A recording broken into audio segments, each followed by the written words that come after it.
இதுக்கு பேருதான் வாய கொடுத்து வாங்கி கட்டிக்கிறது அப்படிங்கிறது. சபாநாயகர் ஜே.சி.டி. பிரபாகர் எதிர்கட்சி தலைவர் உதயநிதி ஸ்டாலின் அவர்கிட்ட சும்மா பொதுவா பொத்தாம் போக்குல போறாப்புல அப்படி இப்படின்ட்டு குற்றச்சாட்டு சொல்லாதீங்க.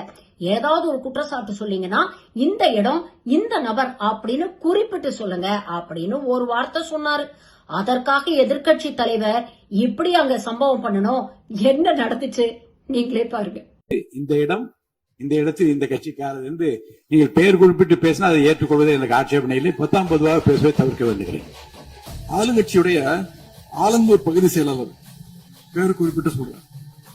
கணவரால் கைவிடப்பட்ட ஒரு பெண்ணுக்கு ஆலந்தூர் பகுதி செயலாளர் கணவரால் கைவிடப்பட்ட ஒரு பெண்ணுக்கு பண உதவி செய்யறேன்னு சொல்லி அவங்க பாலியல் ரீதியா துன்புறுத்த முயற்சி பண்ணிருக்கிறார்.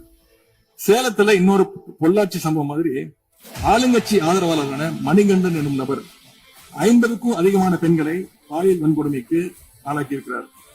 திருவாரூர்ல ஆளுங்கட்சியுடைய திருத்தரப்போண்டி ஒன்றிய செயலாளர் கல்லூரி மாணவியை ஈவ்டீசிங் பண்ணி இப்போ கம்பி நீட்டு இருக்கிறார். இது எல்லாத்துக்கும் மேல ஒரு கொடுமை, தூத்துக்குடியில ஆளுங்கட்சியை சேர்ந்த ஒரு அப்பாவி பெண்ணை 2 ஆளுங்கட்சி ஆட்கள் கார்ல அழைச்சிட்டு போய் மயக்க மருந்து கொடுத்து கூட்டு பாலியல் வன்கொடுமை கேங் ரேப் பண்ணிருக்காங்க.